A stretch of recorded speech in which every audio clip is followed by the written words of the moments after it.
जोहार, नमस्कार। YouTube channel देश की बात से मैं शैलेंद्र कुमार। दोस्तों, पुनः आपके बीच उपस्थित हूं झारखंड में चल रहे विधानसभा चुनाव के विश्लेषण के साथ। और मैं बात करूंगा आपके बीच बरकट्ठा विधानसभा। जैसा कि आपको पता है, कोडरमा, बरही, बरकट्ठा और ये तीनों विधानसभा में जो इस बार सबसे ज्यादा सस्पेंस चल रहा है वो कहीं ना कहीं बरकट्ठा विधानसभा में चल रहा है, क्योंकि तीनों विधानसभा क्षेत्र में सबसे अधिक कैंडिडेट जो नामांकन किए वो बरकट्ठा का क्षेत्र था। बरकट्ठा में 29 लोगों ने नामांकन किया और अंत तक 20 लोग रहे और 20 लोगों के बीच में बरकट्ठा का मुकाबला चल रहा है। 20 लोगों के मुकाबले में शुरू से ही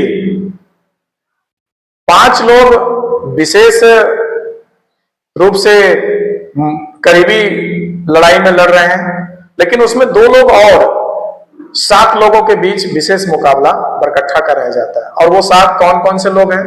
तो जैसा कि सिटिंग विधायक अमित यादव, जानकी यादव, कुमकुम देवी और बटेश्वर मेहता, ये 4। 5वें नंबर के कैंडिडेट जो बार बार मैं आप सभी को बताता रहा, वो शमशाद आलम निर्दलीय प्रत्याशी के रूप में। उसके बाद 6ठे और 7वें नंबर का जो कैंडिडेट है उसमें से सुरेंद्र मोदी, और अंतिम समय ने जो एक रफ्तार पकड़ा वो राजकुमार यादव का। तो ये 7 कैंडिडेट जो हैं वहां मुख्य लड़ाई की भूमिका में हैं। हालांकि कुछ और लोग हैं बरकट्ठा से जो कि बड़े नाम हैं, जिसमें सीके पांडे, वो भी, उनकी पत्नी जिला परिषद सदस्य हैं और वो भी चुनाव लड़ रहे हैं। तो 8वां कंटेस्ट हम कह सकते हैं। 9वें नंबर में सीपीआई के प्रकाश राम हैं, जो भी जिला परिषद सदस्य हैं और लगातार कम्युनिस्ट का झंडा वो ढोते आ रहे हैं और वो भी चुनाव मैदान में हैं। तो 9 लोग ये ऐसे लोग हैं जो एक विशेष रूप से लड़ाई लड़ रहे हैं। 10वें नंबर में जयराम की पार्टी है, उससे कैंडिडेट हैं।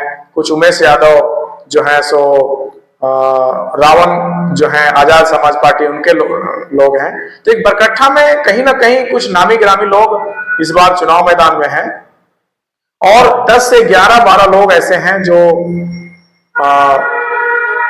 पहले से ही नामी गिरामी लोग हैं।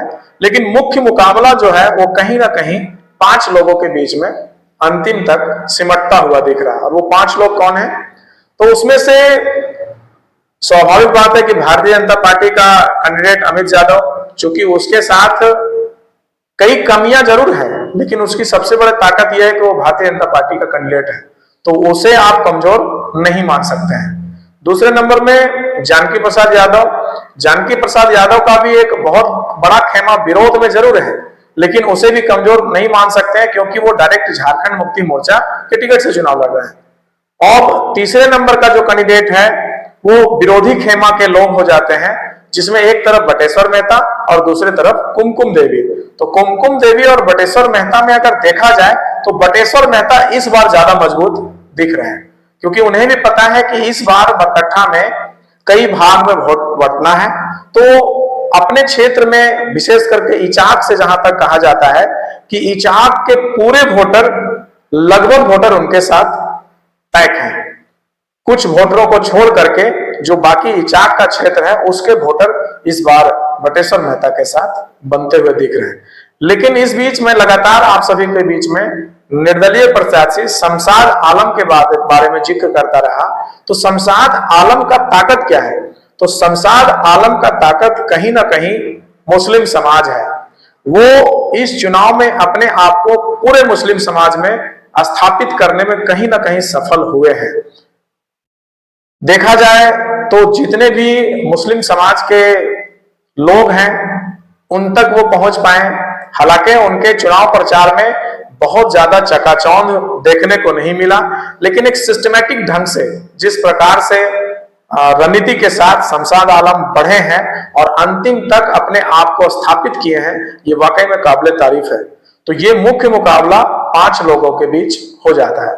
6ठे और 7वें नंबर में सुरेंद्र मोदी और राजकुमार यादव में तो कह सकते हैं कि राजकुमार यादव थोड़ी सी इसमें बढ़त बना लिए हैं। और सुरेंद्र मोदी 7वें नंबर के खिलाड़ी के रूप में इस समय है। और बाकी 8वां 9वां 10वां 11वां जैसा कि मैंने कहा, सीके पांडे, प्रकाश राम सीपीआई और जयराम की पार्टी जो है उसके कैंडिडेट और एक आजाद समाज पार्टी के कैंडिडेट, ये लोग 7वें नंबर से पीछे के खिलाड़ी रह जाते हैं। तो ओवरऑल देखा जाए तो आज अब बरकट्ठा क्या निर्णय लेता है, किस तरह से जोड़ तोड़ का खेल होता है, ये आज का रात बरकट्ठा के लिए कयामत का रात साबित होने वाला है।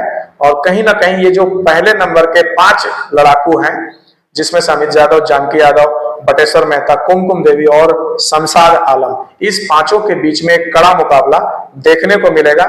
निर्णय क्या होता है ये कल के वोटिंग के बाद हम सभी को विशेष रूप से पता चलेगा, जिसका विश्लेषण मैं आप सभी को रखूंगा। तब तक के लिए मैं चाहता हूं कि आपसे विदा लेता हूं और आपसे पुनः अनुरोध करता हूं कि मेरा विश्लेषण अगर आप सभी को अच्छा लग रहा है तो निश्चित रूप से सब्सक्राइब करके, लाइक करके सपोर्ट करें और अधिक से अधिक शेयर करके, कमेंट करके मुझे अपना सहयोग दें। बहुत बहुत धन्यवाद।